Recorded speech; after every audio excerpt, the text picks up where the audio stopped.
एक बार नारद मुनि जी ने भगवान विष्णु जी से पूछा कि हे भगवान, आपका इस समय सबसे प्रिय भगत कौन है। अब विष्णु जी तो भगवान है, सो झट से समझ गए नारद मुनि की बात और मुस्कुराकर बोले कि मेरा सबसे प्रिय भगत उस गांव का एक मामूली किसान है। यह सुनकर नारद मुनि जी थोड़ा निराश हुए और फिर से एक प्रश्न किया कि हे भगवान, आपका बड़ा भगत तो मैं हूँ, तो फिर सबसे प्रिय क्यों नहीं।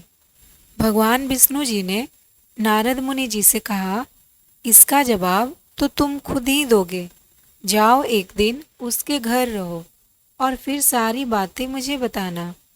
नारद मुनि जी सुबह सवेरे उस किसान के घर पहुंच गए और देखा अभी अभी किसान जागा है और उसने सबसे पहले अपने जानवरों को चारा दिया, फिर मुंह हाथ धोए, दैनिक कार्यों से निवृत्त हुआ, जल्दी जल्दी भगवान का नाम लिया, रूखी सूखी रोटी खाकर जल्दी जल्दी अपने खेतों पर चला गया।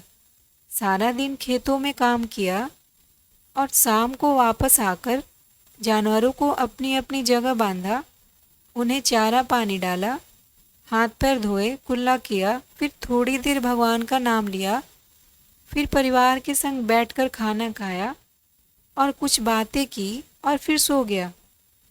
अब सारा दिन यह सब देखकर नारद मुनि जी भगवान विष्णु जी के पास गए और बोले, भगवान, मैं आज सारा दिन उस किसान के संग रहा, लेकिन वो तो ढंग से आपका नाम भी नहीं ले सकता।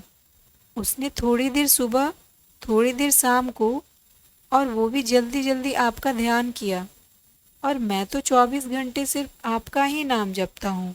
क्या अब भी आपका सबसे प्रिय भगत वो गरीब किसान ही है।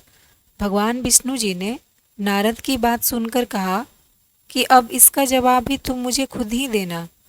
और भगवान विष्णु जी ने एक कलश अमृत से भरा नारद मुनि को थमाया और बोले, इस कलश को लेकर तुम तीनों लोकों की परिक्रमा करके आओ, लेकिन ध्यान रहे अगर एक बूंद भी अमृत नीचे गिरा तो तुम्हारी सारी भक्ति और पुण्य नष्ट हो जाएंगी। नारद मुनि तीनों लोकों की परिक्रमा करके जब भगवान विष्णु जी के पास वापस आए तो खुश होकर बोले कि भगवान, मैंने एक बूंद भी अमृत नीचे नहीं गिरने दिया। विष्णु भगवान ने पूछा, और इस दौरान तुमने मेरा नाम कितनी बार लिया, मेरा स्मरण कितनी बार किया। तो नारद मुनि बोले कि अरे भगवान जी, मेरा तो सारा ध्यान इस अमृत पर था, फिर आपका ध्यान कैसे करता। भगवान विष्णु जी ने कहा, हे नारद, देखो उस किसान को, वो अपना कर्म करते हुए भी नियमित रूप से मेरा स्मरण करता है, क्योंकि जो अपना कर्म करते हुए मेरा जाप करे वो ही मेरा सबसे प्रिय भक्त हुआ। तुम तो सारा दिन खाली बैठे ही जप करते हो, और जब तुम्हें एक कर्म करने को दिया तो मेरे लिए तुम्हारे पास समय ही नहीं था। तो नारद मुनि सब समझ गए और भगवान के चरण पकड़ लिए और बोले, हे भगवान, आपने मेरा अहंकार तोड़ दिया, आप धन्य हैं।